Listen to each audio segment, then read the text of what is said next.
Hello दोस्तों, आपका बहुत बहुत स्वागत है प्रतीक इंस्टीट्यूट में। दोस्तों, हम पढ़ रहे हैं नंबर सिस्टम। नंबर सिस्टम की एक्सरसाइज 1.3 का हमने क्वेश्चन नंबर 3 का 2 क्वेश्चन कर लिया था। आज हम करेंगे क्वेश्चन नंबर 3 का थर्ड क्वेश्चन। तो थर्ड क्वेश्चन करेंगे क्वेश्चन नंबर 3 का थर्ड क्वेश्चन। क्वेश्चन नंबर 3 का थर्ड क्वेश्चन हमारे पास है 0.001 के ऊपर बार। हमारे पास क्वेश्चन नंबर थर्ड क्वेश्चन है ये। इसमें दिया है 0.001 के ऊपर बार। और हमने पढ़ा था कि इसके 3 वेल डिफाइंड स्टेप्स हैं, हम उनको फॉलो करके इसे सॉल्व करते हैं जब हमें इसकी फ्रैक्शन फॉर्म पता करनी होती है। तो हम क्या करेंगे, इसको सॉल्व करके देखते हैं कि इसकी फ्रैक्शन फॉर्म क्या होती है। तो चलिए शुरू करते हैं। तो पहला स्टेप क्या होता है कि हमको इसको जो भी ये संख्या दी है इसको x के इक्वल मानना होता है। तो हमने क्या किया, इसे x के इक्वल मान लिया। 0.001 इसके x के इक्वल हमने इसे मान लिया। ठीक है, यहां लिख देता हूं let x is equal to 0.001 के ऊपर बार। अब क्या करते हैं, इसे हम ओपन करते हैं। और इस बार का मतलब हमने पहले ही इससे पहले पार्ट में समझा था कि जो बार जितने के ऊपर होता है, जितने डिजिट के ऊपर बार होता है, वो अंक बार बार रिपीट होना शुरू हो जाते हैं। और ये कौन सी संख्या होती है? Non terminating repeating decimal. तो चलिए इसको हम फ्रैक्शन फॉर्म में कन्वर्ट करते हैं। तो पहले हम फिर क्या करते हैं, इसको x को ओपन करने के बाद ये हमारे पास आता है 0.001 ये इसी तरीके से रिपीट होती रहती है। हमने इसे पढ़ा था पहले पार्ट में। और इसको हम मानते हैं समीकरण को फर्स्ट। फिर उसके बाद में क्या करते हैं, इसमें जितनी संख्याएं रिपीट होती हैं हम उतने 10 के मल्टीपल से इसमें मल्टीप्लाई कर देते हैं। तो दोनों साइड में हमने 3 संख्याएं, यहाँ पर 3 डिजिट जो हैं बार बार रिपीट हो रहे हैं, तो हम इन 3 डिजिट्स के बराबर मल्टीप्लाई 10 के मल्टीपल को इसमें दोनों साइड में मल्टीप्लाई करेंगे। तो हम करते हैं 1000 से मल्टीप्लाई। तो क्या लिखेंगे,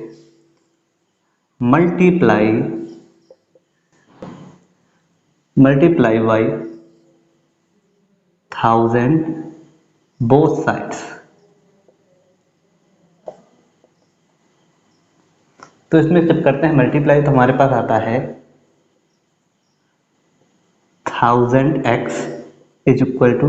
अब इसमें जब हम 1000 से मल्टीप्लाई करेंगे तो ये 3 जो अंक डिजिट हैं वो दशमलव के इस पार खिसक कर आ जाएंगे। जैसे कि हमने एक संख्या लिखी है 2.417। जब हम इसको 1000 से मल्टीप्लाई करेंगे तो मल्टीप्लाई करने के बाद हम क्या करेंगे, देखिए बच्चों, इसमें जब हम दशमलव इसको हटाते हैं तो हमारे पास 1 तो नीचे मान ही सकते हैं, क्योंकि 1 का कोई मान नहीं होता। जब हम कोई भी संख्या के नीचे अगर जो जैसे 2/1 है तो ये 2 ही लिख सकते हैं। ठीक है, तो वही हिसाब से मैंने 1 रखा, दशमलव हटाया तो 1 2 3 संख्याएं हैं, तो 3 शून्य नीचे हम बढ़ा सकते हैं। उसके बाद में जब हम इसको इससे काटेंगे तो हमारे पास आ जाता है 2417। इसी प्रकार से हमने जब इस पर मल्टीप्लाई करेंगे तो जो ये संख्याएं हैं 001 निकल कर दशमलव के इस पार आ जाएंगे। तो हम इसको लिख सकते हैं, 001 का कोई मतलब नहीं, तो मैं लिख सकता हूँ 1.001 और ये हमारे पास सेकेंड समीकरण बन जाता है। अब हमें क्या करना है, हमने एक जो स्टेप किया उसको x के इक्वल मानकर, दूसरा स्टेप हमने 1000 से मल्टीप्लाई किया। अब हम फोर्थ स्टेप क्या लगाएंगे, सब्ट्रैक्ट करेंगे। तो लिखते हैं सब्ट्रैक्ट फर्स्ट फ्रॉम सेकेंड। तो इसमें से सब्ट्रैक्ट करते हैं तो हम सेकेंड में से फर्स्ट को सब्ट्रैक्ट करते हैं। तो लिखते हैं यहाँ पर 1000x 1.001 001 001 और ये रिपीट होना शुरू होती है। इसमें से हम माइनस करेंगे इसको x को, ये फर्स्ट वाला है क्या है 0.001 001। अब देखिए बच्चों ये संख्याएं एक समान है, तो इसको जो हम माइनस करेंगे तो ये वाली संख्याएं कट जाएंगी, तो हमारे पास आएगा, इसमें से जो माइनस करेंगे ये बचेगा हमारे पास 99x और ये 1। अब इसको जो हम बराबर में लिखेंगे तो हमारे पास निकल कर आएगा कुछ इस तरीके से 99x इज इक्वल टू 1, तो x इज इक्वल टू आएगा 1/99 और यही हमारे आंसर हो जाएगा। ये हमारा फ्रैक्शन फॉर्म हो जाएगा। तो बच्चों आप लोगों ने समझा, पहले हमने इसको माना x के बराबर मानकर हमने इसको ओपन किया। ओपन करने के बाद हमने जितनी भी संख्याएं रिपीट हो रही थी उतनी टेंस के मल्टीपल से इसमें हमने मल्टीप्लाई किया। मल्टीप्लाई करने के बाद में दो समीकरण बने, सेकंड वाले में से मैंने फर्स्ट वाला माइनस किया और ये हमारे पास एक फ्रैक्शन फॉर्म आ गई। तो ये क्वेश्चन सॉल्व करने का तरीका होता है।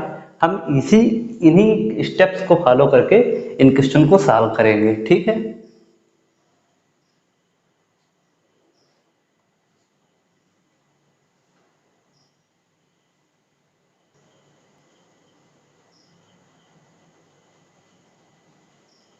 देखिए बच्चों हमारे पास क्वेश्चन नंबर 4 दिया गया है, x plus 0.999 and dot dot, यानी कि एक नॉन टर्मिनेटिंग रिपीटिंग डेसिमल में दिया गया है in the form p upon q।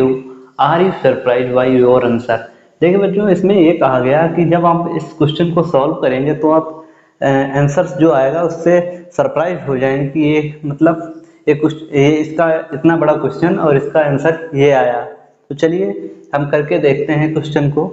इसमें क्वेश्चन में दिया गया है कि ये नॉन टर्मिनेटिंग रिपीटिंग डेसिमल है, तो इसको क्या करते हैं, इस क्वेश्चन जो ये दिया गया है डिजिट हमको, तो इसको हम क्या करेंगे, जो स्टेप्स फॉलो करने थे वही स्टेप्स करेंगे और इसे p अपॉन क्यू के फॉर्म में लाएंगे और देखते हैं करके। तो इसको क्या करेंगे, हम x के इक्वल मानेंगे 0.999999, ये इसी प्रकार से रिपीट हो रहा है। तो देखिए बच्चों अब ये बार बार रिपीट हो रहा है, तो इसका मतलब क्या है कि ये जो संख्या है 9 ये नॉन टर्मिनेटिंग रिपीटिंग डेसिमल है। तो इसको मैं इस तरीके से भी लिख सकता हूँ 0.9 के ऊपर बार, यानी कि ये बार बार रिपीट हो रही है। आप लोग समझ पा रहे होंगे कि ये जो संख्या है 9 ही बार बार रिपीट हो रही है। तो अब क्या करना है, अब सिंपली बात है, इसको हम क्या करेंगे, इसको हम समीकरण को फर्स्ट मान लेते हैं। ये तो मैंने आपको लिख कर बताया। उसके बाद में क्या करना है, हमें जो भी संख्या बार बार रिपीट हो रही है उसमें क्या करेंगे, हम जितनी संख्याएं बार बार रिपीट हो रही है, तो देखिए यहाँ पर एक जो 9 है वो बार बार रिपीट हो रहा है, तो इसमें हम 10 से मल्टीप्लाई करेंगे बोथ साइड में। तो लिखेंगे मल्टीप्लाई बाई 10 बोथ साइड्स। देखिए मेरे प्यारे बच्चों ये हमारे पास x के इक्वल जो वैल्यू है इनमें बोथ साइड्स में हमने 10 से मल्टीप्लाई करना है। तो हम करते हैं, तो यहाँ पर 10 से मल्टीप्लाई करें तो 10x और इधर इससे जो करेंगे तो एक अंक खिसक कर दशमलव के इस पार आ जाएगा, तो इधर आएगा 9.999 और ये रिपीट होता हुआ ये सेकंड समीकरण बनकर हमारे पास आएगा। अब क्या करना, हमें ये फर्स्ट स्टेप था हमारे पास दिया हुआ था, ये सेकंड स्टेप हमने कर लिया। अब थर्ड स्टेप हमें करना है, सब्ट्रैक्ट करना है। तो यहाँ पर लिखेंगे सब्ट्रैक्ट 1 फ्रॉम सेकेंड। तो इसमें से सब्ट्रैक्ट करते हैं, तो यहाँ पर लिखते हैं 10x इज इक्वल टू 9.9999। इसमें से सब्ट्रैक्ट करना है हमें फर्स्ट वाला, तो लिखेंगे 0.9999 और इसमें से जब माइनस करेंगे माइनस करने पर देखिए बच्चों ये जो संख्याएं हैं बार बार यानी बराबर है इसके, तो ये जब माइनस करेंगे तो ये कट जाएंगी। उसके बाद में इसमें से जब 10x में से माइनस x करेंगे तो बचेगा हमारे पास 9x और ये हमारे पास 9। जब हम इधर लेकर जाएंगे इसको तो ये आएगा 9/9 और ये हमारे पास आंसर के रूप में 1 आएगा।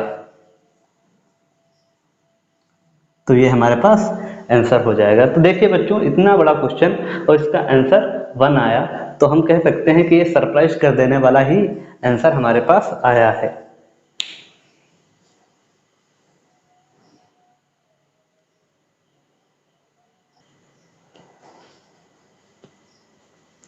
देखिए बच्चों हमारे पास दिया गया है क्वेश्चन नंबर 5 में, what can the maximum number of digits be in the repeating block of digits in the decimal expansion of 1/17, perform the division to check your answer। देखिए बच्चों इस क्वेश्चन का कहने का मतलब सिंपली ये है कि जब हम 1 को 17 से भाग करेंगे तो जो भागफल आएगा वो दशमलव के कितने अंकों के पश्चात फिर रिपीट होना शुरू हो जाएगा। तो ये सिंपली आपको ट्रेडिशनल मेथड जो मैंने पहली जो क्लासेस कराई हैं उसमें बताया है, उस तरीके से जब आप सॉल्व करेंगे तो आपको पता चलेगा कि कैसे करना है। तो इसको सिंपली आपको ट्रेडिशनल मेथड में करना है, जैसे मैं लिख कर दे रहा हूँ यहाँ पर 17 से 1 को मतलब डिवाइड करना है। तो आपको इसमें क्या करना होगा, आपको यहाँ पर एक दशमलव लगाना होगा, दशमलव के बाद में शून्य यहाँ पर बढ़ेगा, शून्य एक कम है। देखिए ये 17 अधिक है और ये 10 कम है, तो हमें क्या करना होगा, इससे 17 से अधिक लाना होगा, तभी हम यहाँ पर इससे डिवाइड कर सकते हैं। तो हम क्या करेंगे, यहाँ पर शून्य को बढ़ाएंगे और इधर भी शून्य बढ़ेगा। अब ये हमारे पास संख्या बनी है, अब हम इससे डिवाइड करते जाएंगे और जैसे हम इसको डिवाइड करेंगे, जैसे हमने किया 17 5 जा 85 माइनस किया तो हमारे पास 15, अब एक शून्य और आएगा। इसी तरीके से जब हम इसको सॉल्व करते जाएंगे तो आफ्टर पॉइंट ये 16 टाइम्स के पश्चात में ये रिपीट होना शुरू हो जाएगा। ये 16 डिजिट के बाद में after 16 digits they are repeating, 16 digits के बाद में ये रिपीट होना शुरू हो जाएगा। तो आप इस क्वेश्चन को सॉल्व करना, और ये ज़्यादा सिंपली बहुत जल्दी ही आप सॉल्व कर लेंगे अगर जो आपको ये ट्रेडिशनल मेथड आता है। तो आप सॉल्व करना और इसका कमेंट बॉक्स में बताना कि आपको कितने पॉइंट के कितने डिजिट के बाद में ये रिपीट होना शुरू हो गया है। तो चलिए इसको हम कर देते हैं रफ, और ये यहाँ पर करने में लेगा समय, तो आप लोग करिएगा और कमेंट बॉक्स में बताइएगा, ठीक है।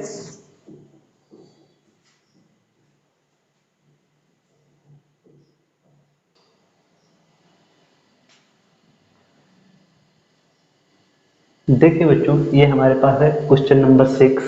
इस क्वेश्चन नंबर 6 में हमें बताया गया है, look at the several examples of rational numbers in the form of p upon q where q is not equal to 0, where p and q are integers with no common factor other than them and having terminating decimal expansion, can you guess the what property q must satisfy। देखिए simply बच्चों इस question में हमें बताया गया है कि जो ये प्रॉपर्टी होती है एक रैशनल नंबर्स की, उसके बारे में हमें बताया गया और वहाँ पूछा गया जो क्यू होता है वो उसकी प्रॉपर्टी क्या होती है, कि वो एक टर्मिनेटिंग नंबर भी होता है और वो इसी के बारे में हमसे पूछ रहा है।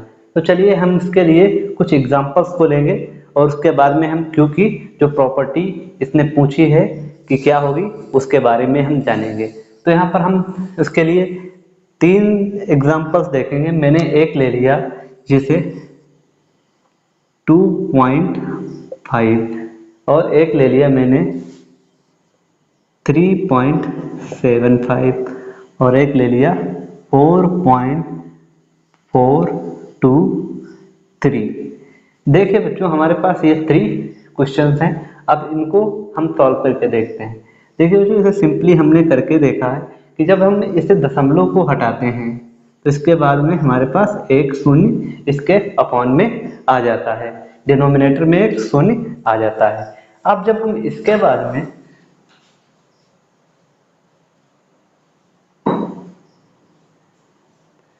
इसमें जो हम दशमलव को हटाते हैं, दशमलव हटाने के बाद में इसके जो दशमलव के पश्चात 2 अंक हैं, तो इसमें हम 2 शून्य को इसके डिनोमिनेटर में उतार लेते हैं।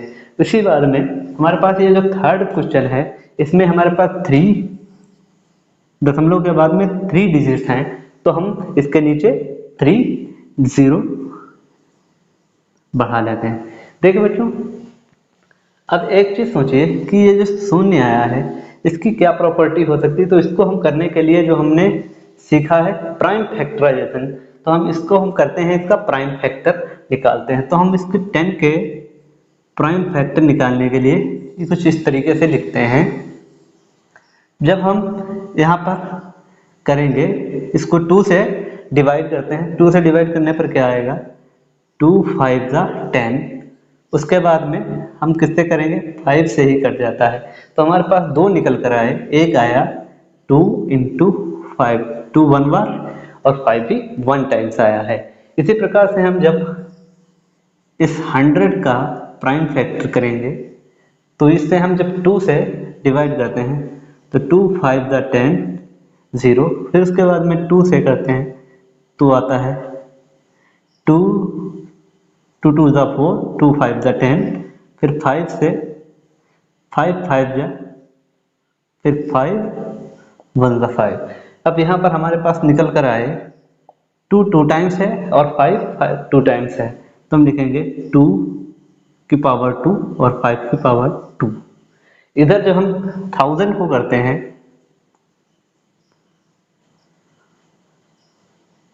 टू से 2 5 10, फिर 2 से 2 2 4, यहाँ पर निकल कर आया 2 2 4 करेंगे तो यहाँ पर 1 बचता है, तो यह हो जाएगा 2 5 10। फिर 2 से करते हैं 2 1 2, 2 2 4, 2 5 10। अब ये हमारे पास 2 से डिवाइड नहीं होता, तो हम करेंगे 5 से, 5 2 10, 5 5, फिर 5 से, फिर 5 से। देखिए बच्चों, यहाँ पर 3 टाइम्स 2 आया और 3 टाइम्स 5 आया, तो हम इसको इस तरीके से लिखेंगे 2 की पावर 3 एंड 5 की पावर 3। देखिए बच्चों, यहाँ पर हमें एक चीज निकलकर सामने आ रही है कि जो भी 10 में जो 2 अंक हैं, यानी कि 2 डिजिट जो हैं, यानी 2 और 5 ये प्राइम नंबर्स हैं और यही दोनों में आ रही है। तो हम कह सकते हैं इसमें क्यू के लिए जो प्रॉपर्टी जो लगाई गई है वो प्राइम फैक्टराइजेशन प्रॉपर्टी होती है। जो भी कोई टर्मिनेटिंग डेसिमल होता है उसमें जो है क्यू के लिए प्राइम फैक्टराइजेशन जो प्रॉपर्टी है वो सेटिस्फाई करती है। तो आप लोग इन एग्जांपल्स को लिख सकते हैं और वहां पर लिख सकते हैं कि क्यू है satisfy the prime factorization method. Okay, तो इसको हम कर देते हैं अप्रॉक्स। आप लोग ये समझ चुके होंगे, कई 1-2 बार और देखने से आपको बहुत अच्छे से समझ में आ जाएगा। तो चलिए इसे हम करते हैं अब।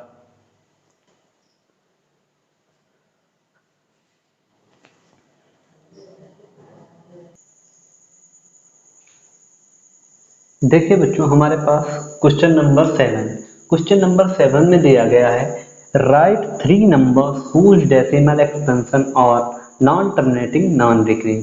देखिए बच्चों, हमने रेशनल नंबर्स की 2 प्रॉपर्टीज पढ़ी थी कि रेशनल नंबर 2 टाइप्स के होते हैं, एक होता है टर्मिनेटिंग डेसिमल, एक होता है नॉन टर्मिनेटिंग रिपीटिंग डेसिमल।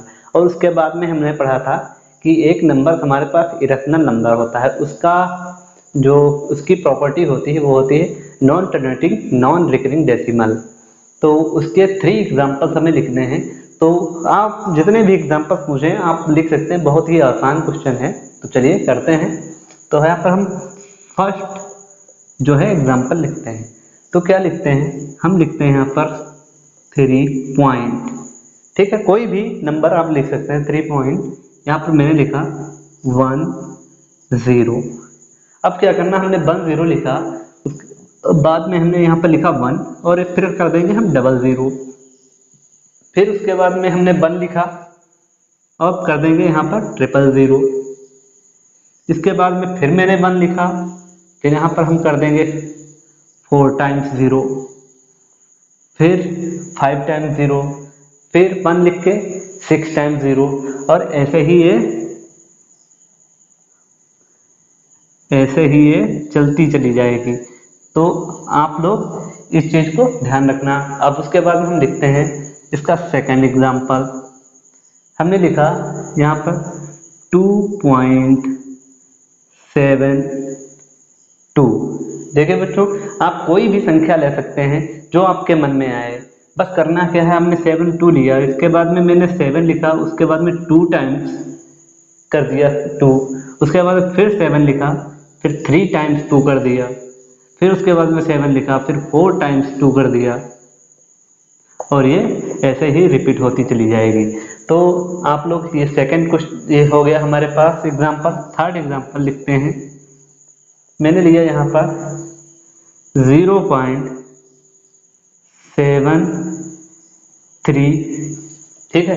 उसके बाद में लिखा मैंने 733, उसके बाद में 7 3 टाइम्स 3, फिर 7 4 टाइम्स 3। आप इस तरीके से बहुत सारे एग्जाम्पल्स लिख सकते हैं। तो ये हमारे पास रहे 3 एग्जाम्पल्स के non terminating non recurring decimal, जिसे हम इरेशनल नंबर्स बोलते हैं। तो आप लोग इसको जो है नोट कर लीजिए, और आप ऐसे बहुत सारे एग्जाम्पल्स लिख सकते हैं। तो इसमें कोई चिंता का विषय ये नहीं बनता कि आप, हमें पता है कि आप लोग कर जाएंगे ये सब। तो इसे नोट कर लीजिए, बहुत ही अच्छा क्वेश्चन है और बहुत ही सिंपल है। तो इसको अब हम करेंगे रफ।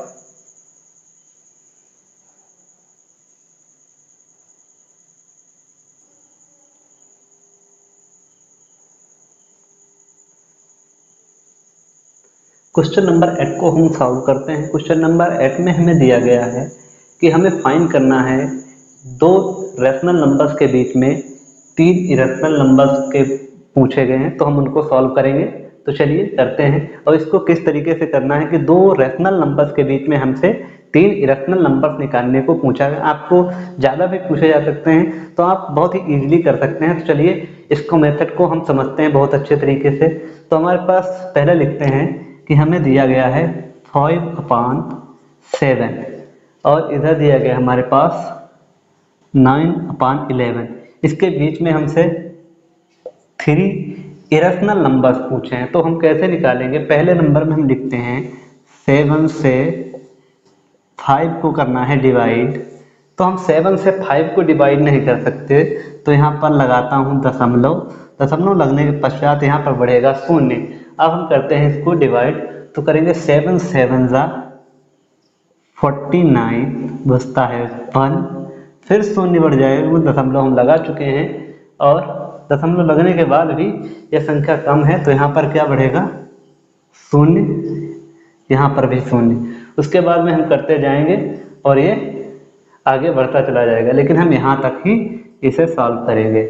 उसके बाद में हम करते हैं इस 9/11 को सॉल्व। तो इससे 11 से हम करते हैं 9 को डिवाइड। ये 11 से 9 को डिवाइड नहीं कर सकते, तो हम क्या करेंगे? यहाँ लगाएंगे दशमलव, यहाँ बढ़ेगा 0। उसके बाद में करते हैं तो ये आता है 11 से जो 8 का मल्टीप्लाई करेंगे तो आएगा 88, माइनस करेंगे तो हमारे पास आएगा 2 और 0 बढ़ जाएगा। फिर करेंगे तो 11 बन जा 11, 9। हमें 2 पॉइंट के बाद में 2 डिजिट्स ही निकालने हैं। अब इनके बीच में हमको निकालना है। तो मैं 5/7 को अगर जो रफ करके ऐसे लिखूं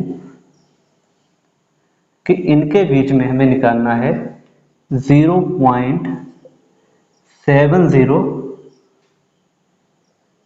और 0.81 के बीच में हमें निकालना है संख्याएं, क्या? Irrational numbers. तो चलिए करते हैं। तो कैसे निकालेंगे? जैसे हमारे पास आया 3 नंबर्स निकालने हैं जो इसके बीच में हों। तो चलिए करते हैं। तो लिखता हूं यहाँ पर फर्स्ट पॉइंट, यहाँ पर 7 0 के बीच में, मतलब 7, तो मैं लिखता हूँ यहाँ पर 7 1, फिर शून्य लगाता हूँ, फिर इसके बाद में लिखता हूँ 7 1, फिर उसके बाद में डबल शून्य, फिर 7 1, ट्रिपल शून्य, फिर 7 1, और ये इसी तरीके से non terminating non recurring decimal चलता चला जाएगा। उसके बाद में मैं लिखता हूँ सेकेंड, तो इसमें लिखता हूँ 0.730730730073, ये उसी तरीके से जो हमने पहले क्वेश्चन में किया था कि यहाँ पर देखिए मैंने एक शून्य लिखा, फिर उसके बाद 2 शून्य लिखे, फिर 3 लिखे, फिर 4 लिखूंगा, और इसी तरीके से इसमें किया मैंने। फिर क्या लिखा, थर्ड, मैंने कोई भी ले लिया, इसके बीच में मैं लिया यहाँ पर 7 7 0 7 7 0 0 7 7 0 0 0 7 7, और इसी तरीके से ये रिपीट होती चली हैं। तो आप बहुत सारी संख्याएं लिख सकते हैं इसके बीच में।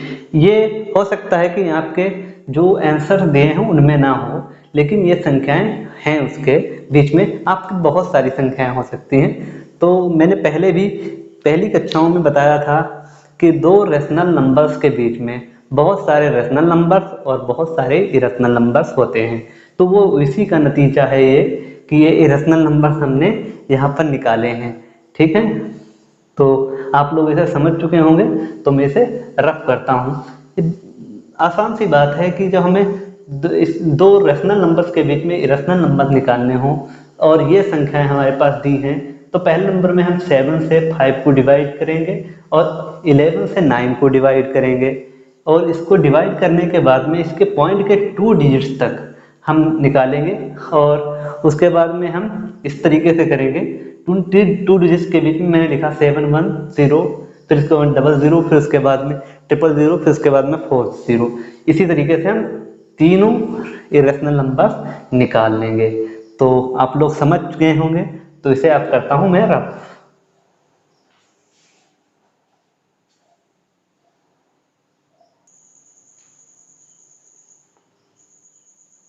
देखिए बच्चों, एक्सरसाइज 1.3 का जो हमें दिया गया है, ये लास्ट क्वेश्चन है, क्वेश्चन नंबर 9। इसमें हमें सिंपली क्या पता करना है कि इसमें से कौन सा जो नंबर दिया गया है वो रेशनल है और कौन सा इरेशनल है। तो चलिए हम उसके बारे में जानते हैं। उसके लिए हमने कुछ जानकारी जो पिछली कक्षाओं में दी थी, आप अगर जो उसको देखकर आएंगे तो आप इसे सिंपली सॉल्व कर सकेंगे। तो यहाँ पर मैं उसके बारे में कुछ जानकारी बता देता हूँ कि कौन से नंबर रेशनल होते हैं, कौन से इरेशनल होते हैं। तो चलिए देखिए, जो बच्चों कुछ नंबर्स ऐसे होते हैं कि जो परफेक्ट स्क्वायर नहीं होना चाहिए और परफेक्ट क्यूब रूट नहीं होना चाहिए। तो यहाँ पर देखते हैं, तो यहाँ पर जो दिया है √23, तो ये तो ना तो किसी का परफेक्ट स्क्वायर है और ना ही ये परफेक्ट स्क्वायर क्यूब रूट है। तो यहाँ पर हम कह सकते हैं कि ये एक जो नंबर है ये हमारे पास एक इरेशनल नंबर है। उसके बाद में जब हमारे पास ये आता है सेकंड नंबर क्वेश्चन को जो हम सॉल्व करेंगे, तो ये जो 225 है ये 15 का एक स्क्वायर रूट है। जब 15 और 15 का मल्टीप्लाई करेंगे तो हमारे पास 225 आएगा। तो जो 25 होता है, 25 हमारे पास कौन सा नंबर है, ये एक रेशनल नंबर है, क्योंकि जब इसका स्क्वायर रूट निकालेंगे तो हमारे पास 25 आएगा, और 25 को हम इस तरीके से प्रदर्शित कर सकते हैं। तो ये कौन सा नंबर हुआ, ये हमारे पास रेशनल नंबर आया। उसके बाद में जो हमारे पास ये थर्ड क्वेश्चन है, ये क्या नंबर है, ये टर्मिनेटिंग डेसिमल है, और टर्मिनेटिंग डेसिमल और नॉन टर्मिनेटिंग रिपीटिंग डेसिमल ये रेशनल नंबर्स की प्रॉपर्टी है। तो यहाँ पर जब हम ये पॉइंट के पश्चात एंड हो जा रही, यानी कि ये टर्मिनेटिंग डेसिमल है, तो हम ये कह सकते हैं ये रेशनल नंबर है। तो इसको अगर जो मैं सिंपली P/Q के फॉर्म में लिखना चाहूँ तो यहाँ पर लिखूँगा 3796, और ये दशमलव जो घटाऊँगा तो यहाँ पर जितने भी अंक हैं उतने शून्य नीचे आ जाएंगे। तो इससे हमें पता चल गया ये कि ये हमारे पास रेशनल नंबर्स है। उसके बाद में देखिए बच्चों, ये नॉन टर्मिनेटिंग यानी कि ये एंड नहीं हो रही पॉइंट के बाद में, ये रिपीट होना शुरू हो गई, तो ये नॉन टर्मिनेटिंग रिपीटिंग डेसिमल है जो रेशनल नंबर्स की प्रॉपर्टी है। तो हम कह सकते हैं कि इसको किस तरीके से प्रदर्शित कर सकते हैं, उसको मैं लिख सकता हूँ 7.47 8 के ऊपर बार।